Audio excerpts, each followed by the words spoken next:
ইতিমধ্যেই আপনারা শুনেছেন যে অবৈধভাবে ক্ষমতা দখল করবার জন্য ইউনূস সেই এই পরিকল্পনা করেছে, যেটা সে নিজেই স্বীকার করেছে, যে মেটিকুলাসলি ডিজাইন করে সে শেখ হাসিনাকে ক্ষমতা থেকে হটিয়েছে এবং সে ক্ষমতা পেয়েছে। এখানে কোনো ছাত্র জনতার বিষয় ছিল না, কোনো নেতৃত্ব ছিল না, এবং তার মাস্টার মাইন্ড একজনকে পরিচয় করিয়ে দিল যে তাকে দিয়ে এই ঘটনা ঘটিয়েছে। অর্থাৎ ৭ই জুলাই থেকে আন্দোলনের নামে যে খেলা চলছিল, সেই ৭ই জুলাই থেকে ১৪ জুলাই পর্যন্ত তো পুলিশ ছাত্রদের উপর কোনো আক্রমণ করে নাই, গরম পানি মারে নাই, সাউন্ড গ্রেনেড মারে নাই, বা তাদের উপর কোনো রকম জুলুম করেনি, বরং পুলিশ তাদেরকে সর্বতভাবে সহায়তা করেছে। এমনকি যখন এই ছাত্ররা বঙ্গভবনে যেতে চেয়েছে, পুলিশ তাদেরকে সাথে গেছে এবং তাদের নিরাপত্তা দিয়েছে। অথচ সেই পুলিশকেই তারা প্রথম আঘাত করা শুরু করলো, এবং সে কথাটা আজকে ওদের মুখ থেকেই চলে এসেছে। সে মোহাম্মদ ইউনূসের যে পালিত সন্ত্রাসী সমন্বয়ক হাসিব, সে কিন্তু একটা টেলিভিশনের ইন্টারভিউতে বলেছে, আমি কোট করছি, বলছে পুলিশ হত্যা না করলে আর মেট্রো রেলে আগুন না দিলে বিপ্লব সার্থক হতো না, আনকোট।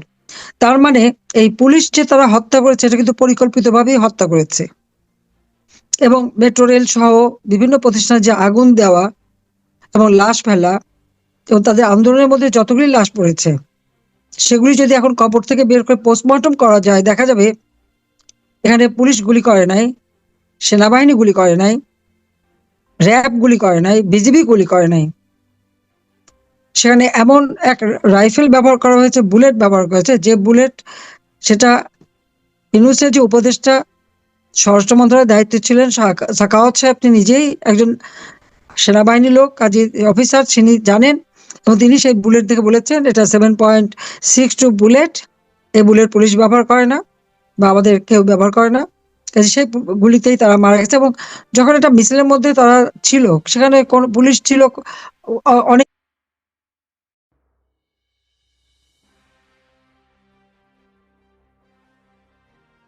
হঠাৎ একটা গুলি লেগে মারা গেল, সেটা কিভাবে হয়? আর আবু সাইদের ব্যাপারটা যদি আমরা বলি, তা বলছে পুলিশ গুলি করেছে। হ্যাঁ, পুলিশকে যখন আক্রমণ করেছে, পুলিশের পক্ষ থেকে কখন কোন পদক্ষেপ নেওয়া হবে সেই নির্দেশিকা পুলিশের কার্যক্রমের মধ্যেই দেওয়া থাকে, তাদের কার্যপ্রণালীতেই থাকে, সেটা আইনও দেওয়া আছে যে কখন কোন অবস্থায় তারা কোন অ্যাকশনে যাবে। তারপরে আমাদের পুলিশ বাহিনী যথেষ্ট ধৈর্যের পরিচয় দিয়েছে। তখন আমি বলবো অনেক ধৈর্যের পরিচয় দিয়েছে, কিন্তু এই ধৈর্যের পরিচয় দিতে যেয়েই তাদের উপরে আরো বেশি আঘাত। তো তাদেরকে পরিকল্পিতভাবেই হত্যা করা হয়েছে। এমনকি গণভবনে ডিউটি করতো, আমার ডিউটিতে যে পাইলট পুলিশ ছিল, যাত্রাবাড়িতে বাড়ি, তাকে সেখানে মেরে ব্রিজের কাছে ফেলে রেখেছিল। যখন এখানে ডিউটিতে আসে না, খোঁজ নিয়ে দেখা গেল যে তাকে ওখানে হত্যা করা হয়েছে। এইভাবে তারা পরিকল্পিতভাবেই মেরেছে, এবং সে কথাটা তারা নিজেরা স্বীকার করেছে। এটাই হচ্ছে সব থেকে দুর্ভাগ্যের বিষয়, যে তারা আন্দোলন করবে, তাদের কোনো কিছু নেই, তারা এভাবে মানুষ খুন করবে, এটা কোন ধরনের কথা? একদিকে আগুন দিয়ে জ্বালানো, আর একদিকে লাশ ফেলা। আবার এই পুলিশ হত্যায় বিএনপির এক নেতা সিরাজগঞ্জের, সে বলেছে যে পুলিশকে মেরে নাকি কোমর ভেঙে দিয়েছে, যার জন্য আর পুলিশ কোনো কিছু করতে পারেনি। সে সাথে আর একটি দল, কোন এক ইসলামিক আন্দোলনের নেতা, সেও আবার বলেছে, দাবি করছে যে তারাই পুলিশ মেরেছে। তার মানে কি, যারা মানুষের জীবনে নিরাপত্তা দেবে তারাই হয়ে গেল এদের শিকার, তারাই হলো এদের বাড়ির লক্ষ্যবস্তুতে পরিণত হয়েছে। সব থেকে দুর্ভাগ্য যে এনু যে ক্ষমতা নিল,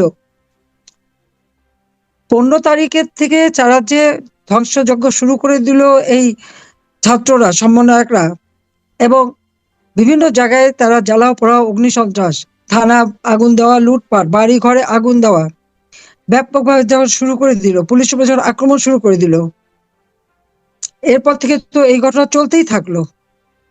আর কি দুর্ভাগ্যের বিষয়, যে পুলিশগুলিকে হত্যা করলো, আমাদের অগণিত আওয়ামী লীগ নেতাকর্মীকে হত্যা করেছে, 14 দলের নেতা, সাংবাদিক, সাংস্কৃতিক কর্মী, আইনজীবী, সব শ্রেণী পেশার মানুষের উপরেই তারা হামলা করেছে এবং হত্যা করেছে। সেখানে এতে কোনো বিচার হবে না। যাদেরকে হত্যা করেছে তাদের পরিবার বিচার চাইতে পারবে না।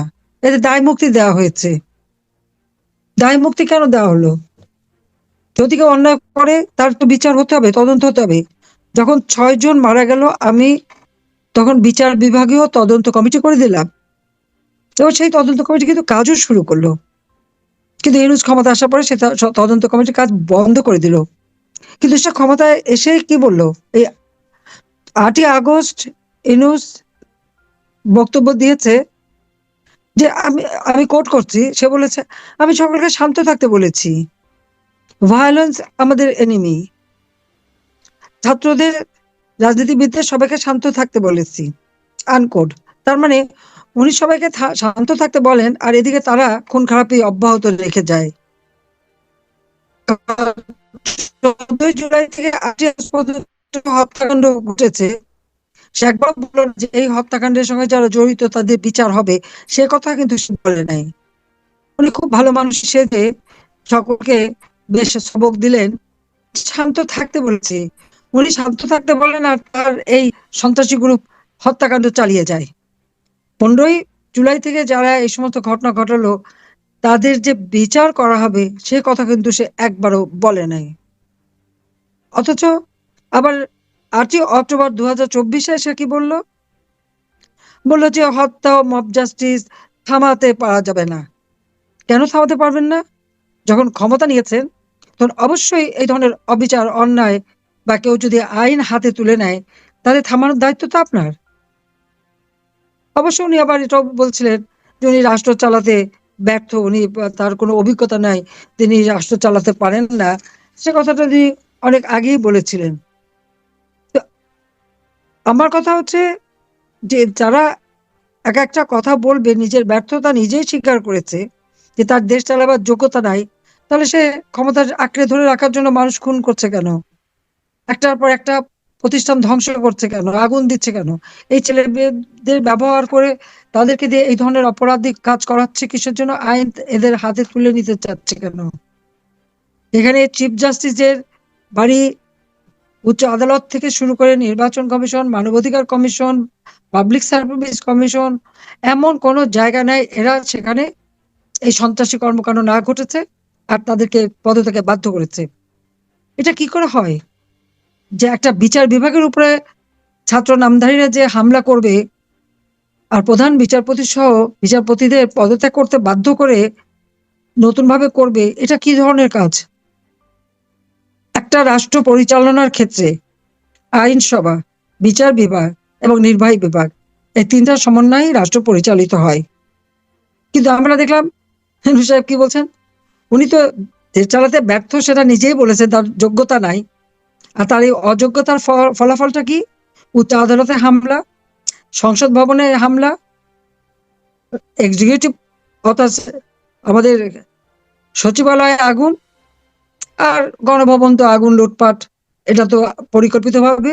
সব থেকে দুর্ভাগ্যের বিষয় যে বঙ্গবন্ধু ভবন, যেটা বঙ্গবন্ধু স্মৃতি জাদুঘর, আমরা দুই বোন, বাবা মা ভাই সবই তো আমরা হারিয়েছি।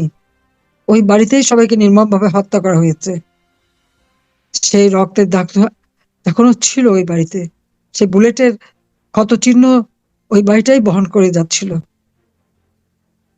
আবার সেই 71 সালে এই বাড়ি থেকে জাতির পিতা বঙ্গবন্ধু শেখ মুজিব স্বাধীনতার ঘোষণা দিয়েছেন, আর ঘোষণা দিয়েছেন বলেই তো আমরা স্বাধীনতা পেয়েছি।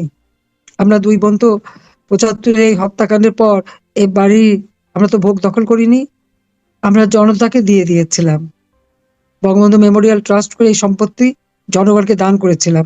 যদিও আমাদের দুই বোনের ঢাকা শহরে কোনো নিজস্ব বাড়ি ঘর থাকার জায়গা ছিল না, তারপরেও কিন্তু আমি এটা জনগণকে দিয়েছি। আমরা দুইজন এই জন্য যে আমার বাবা হচ্ছে এদেশের মানুষের জন্যই সারা জীবন রাজনীতি করে গেছেন, আর এই বাড়িতে তো সব পরিবারকে হত্যা করা হয়েছে, কাজে এটা মানুষের জন্যই থাকবে। সেই বাড়িটাও পুড়িয়ে দিল। এটাও তার কি তার ওই পরিকল্পিত ভাবেই করা, তার সেই মেটিকুলাসলি ডিজাইনের অংশ।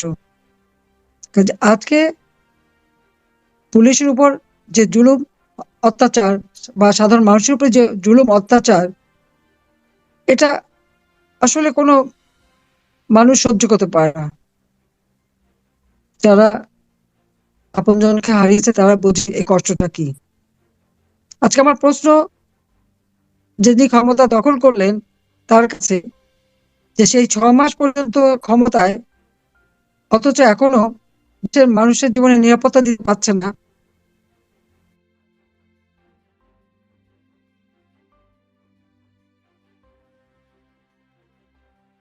তোমাদের আওয়াজ পাচ্ছি না আমি।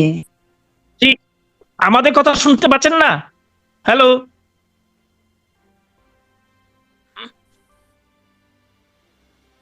হ্যাঁ হ্যাঁ, জি জি আমি জি তাড়াতাড়ি শেষ করি, মানে ঝামেলা করে। তা আমার এটাই কথা যে আজকে 6 মাসের উপরে হয়ে গেল ক্ষমতা দখল করে, এখন যদি সে আইন শৃঙ্খলা নিয়ন্ত্রণ করতে না পারে, এই মব জাস্টিস বন্ধ করতে না পারে, উল্টো আরো মানুষকে হয়রানি, অত্যাচার, নির্যাতন, এই তারপরে আবার এখন শুরু হচ্ছে কি, অপারেশন ডেভিল হান্ট। কে ডেভিল? কাকে খুঁজছে সে? যারা পুলিশকে হত্যা করে, আওয়ামী লীগ নেতাকর্মী হত্যা করে, ছেলেকে না পেলে মাকে হত্যা করে, মাকে গ্রেপ্তার করে, ছোট 10 বছরের বাচ্চার সামনে এবং 3-4 বছরের বাচ্চার সামনে যে বাড়ির মধ্যে তাণ্ডব করে, এমনকি পুলিশ ডিউটি করতে পারে না, তাদের চেকিং করে তারা। এই ক্ষমতাটা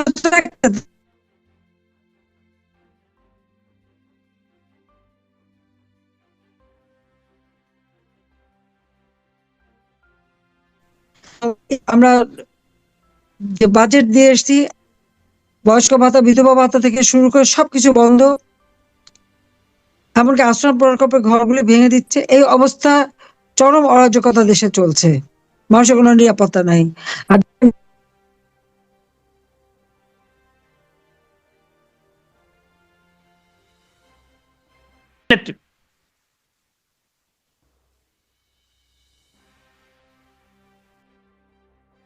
ভাই, 3 ভাই, তার সবাইকে যখন হত্যা করেছিল তাদেরকেও দায় মুক্তি দেওয়া হয়েছিল, কিন্তু আমি আল্লাহর রহমতে এসে তাদের বিচার করেছি ইনশাল্লাহ। এই পুলিশ হত্যার বিচারও আমরা করব একদিন, খালি দোয়া করেন, আমি বিচার করবো। আর আমি সবসময় দোয়া করি বাচ্চাদের দেখাশোনা করেন, যা দেখে আমি আমার সাধ্যমতো চেষ্টা করব যে আপনাদের পাশে দাঁড়াবো। আমাদের তো সব নেতাকর্মীর বিরুদ্ধে মিথ্যা মামলা দিয়ে হয়রানি, যে কেউ যে দাঁড়াবে, দেখা দেখা করবে, কেউ তো নাই। আমাদের তো প্রায় 400-500 নেতা হত্যা করেছে, প্রায় 3-4 হাজার এখন তাদেরকে গুম করে ফেলছে, জানিও না তাদেরকে গ্রেপ্তার করছে শুনছি, কিন্তু কোনো হদিস আত্মীয় স্বজন পাচ্ছে না। এরকম অরাজকতা, এত অন্যায়, এত অবিচার আল্লাহ সইবে না। তোমরা বাচ্চারা মার পাশে থাকো, মাকে সবসময় দেখে রাখবে, ঠিক আছে? তোমরা সবাই সবসময় মাকে দেখে রাখবে। হ্যাঁ, আমি সবসময় দোয়া করবো। তো বলো যে আমি আছি তোমাদের জন্য, আমি খোঁজ খবর নিচ্ছি, খবর রাখছি। জেসমিন সুলতানা, আপনাকে ধন্যবাদ। মাননীয় নেত্রী, আপনাকেও ধন্যবাদ। এবার যাচ্ছি রাব্বি আক্তারের। ছোটজন ক্লাস ওয়ানে পড়ে, ছোট মেয়েটা কান্না করে বলে যে আম্মু তুমি এখন গোস্ত কেন ছোট করো, মাছ কেন ছোট করো, আমার আব্বুই তো ভালো ছিল, আমার আব্বুকে আমি কবে দেখবো, কবে কথা হবে, আমি এখন কাকে আব্বু বলে ডাকবো, আর আব্বুকে কি বলে ডাকবো, সবার বাবা আছে, আমার কেন বাবা নাই। বড় মেয়েটা কান্না করে, আমি ওদের ওদের তো বুঝাইতে পারি না, না ওদের চিন্তা করবো, না আমি, না ওদের ভবিষ্যতে। কিভাবে বুঝো বলো?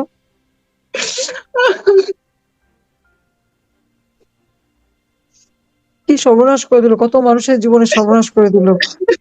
কেন এরকম করলো আমি জানি না। আমার সন্তানদের দিকে তাকালে আমি সহ্য করতে পারি না। না না, তুমি সবর করো, ধৈর্য ধরো, এত সুন্দর বাচ্চা তোমার, ওরাই একদিন উঠে দাঁড়াবে, ওরা লেখাপড়া শিখে বড় হবে।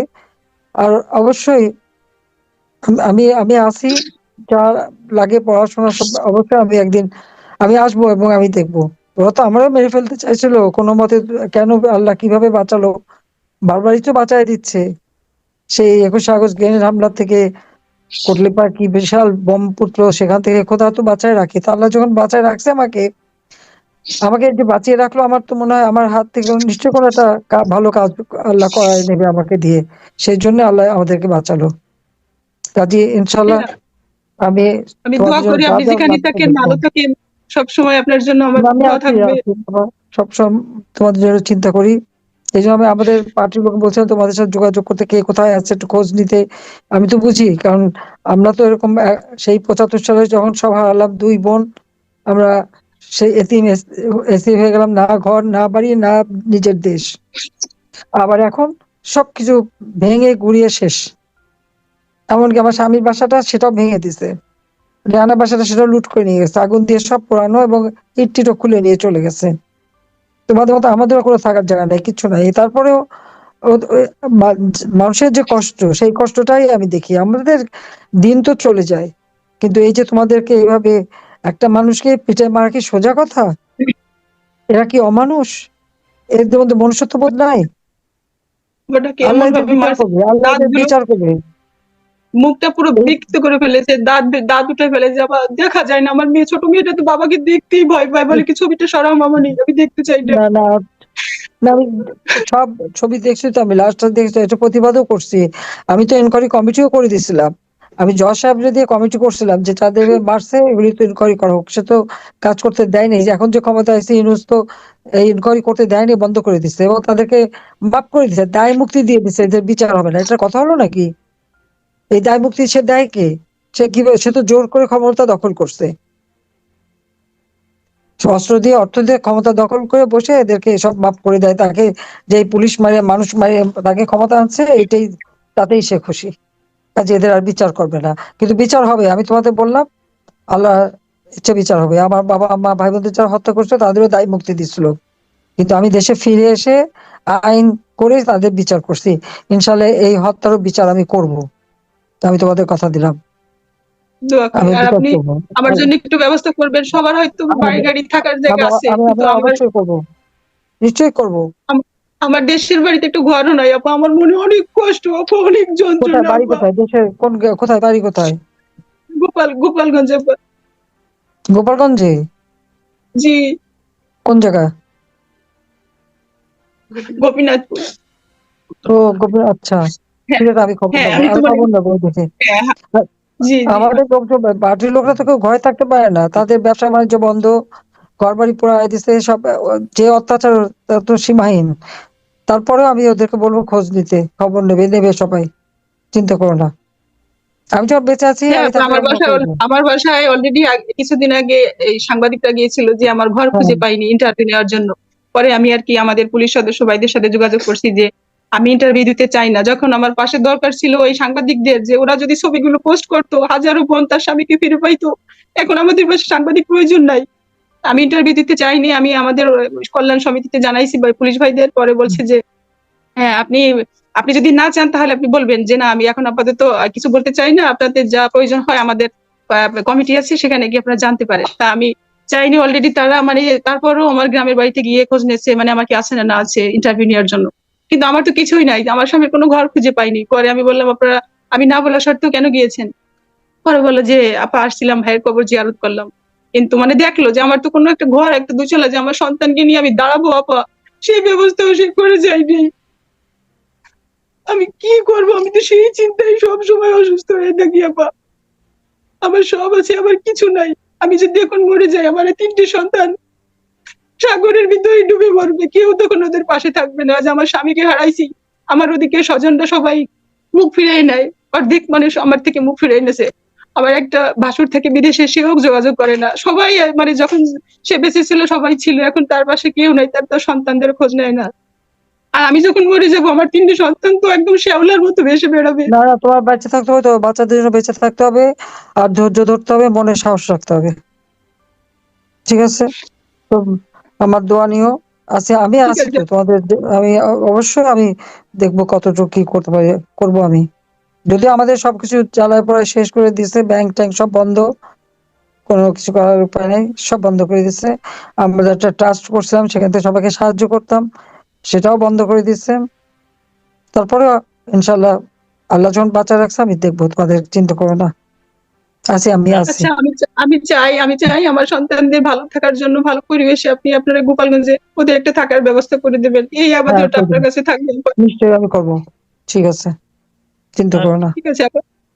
হ্যাঁ, তো সালমা তোমরা ভালো সুলতানা, থেকো। আপনাকে ধন্যবাদ। আচ্ছা, মাননীয় নেত্রী, আপনাকে ধন্যবাদ। আমরা দেখতে পাচ্ছি যে আমাদের ওই যে সুলতানা রাজিয়া আপা, যিনাকে আমরা মিস করছিলাম, তাকে আমি দেখতে পাচ্ছি। সুলতানা রাজিয়া আপা, আপনি নিজেকে আনমিউট করে কথা বলুন। তিনি বীর শহীদ মোহাম্মদ রাশিদুল ইসলামের সহধর্মিণী রাজিয়া সুলতানা। আপনি নিজেকে আনমিউট করুন।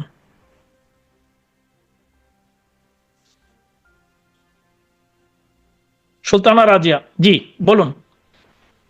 শোনা যাচ্ছে? জি জি। আসসালামু আলাইকুম স্যার। হ্যাঁ, ওয়ালাইকুম আসসালাম।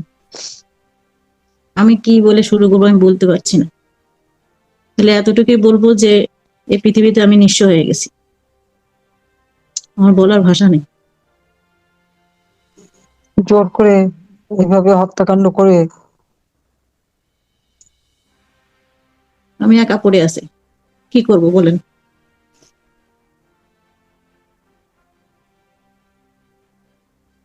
কথা, আমার কথা কি শোনা যাচ্ছে? জি, আমি শুনতে পাচ্ছি। না, আমি খালি এটুকু বলবো যে আসলে আমার কিছু বলার কি, এই যে নৃশংসভাবে হত্যা করা, আমি তার কথা বলতে পারবো না, আমার ভিতরে আতঙ্ক কাটে নাই। আমি আমি জীবন ফিরাই নিয়ে এসেছিলাম আমারটা, আমি তারটা ফেরাতে পারিনি। আমার ছোট দুইটা বাচ্চা, আমি এখন কোথায় যাবো বলেন?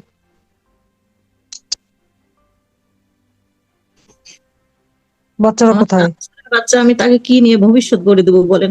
আমার চাকরি নাই, আমি শিক্ষিত হয়ে এখন পর্যন্ত কোনো চাকরি পেলাম না, আমি কোথায় যাবো বলেন?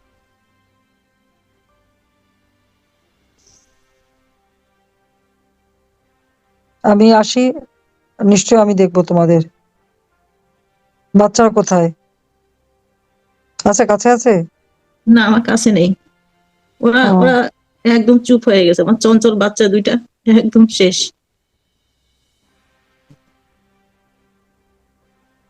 এইভাবে যে কত মানুষের ক্ষতি করলো, তো বলার ভাষা নাই। তারপর আবার এর বিচার হবে না? আমার বাচ্চারা সরকার এখন না খেয়ে থাকে হলো। সরকারের পক্ষ থেকে কোনো সাহায্য করে নাই? সরকারের এখনো পুরাপুরি পাইনি আমি।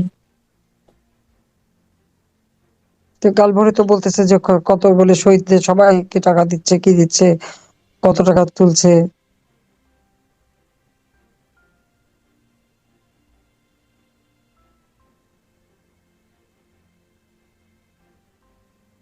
হাত পেতে খেতে হবে আমাদের, আমরা কি হাত পেতে খাওয়া মানুষ? কোথায় পড়লাম বলেন তো এই দুনিয়ায়, হাত পেতে খেতে হচ্ছে। যাই না, এভাবে এই জীবন তো দেশটাকে চাই নাই, মানে সাজানো বাগানটা তছনছ করে দিল, সে দেশটাকেই ধ্বংস করে দিল আর কি। এই জীবন আমি চাই নাই।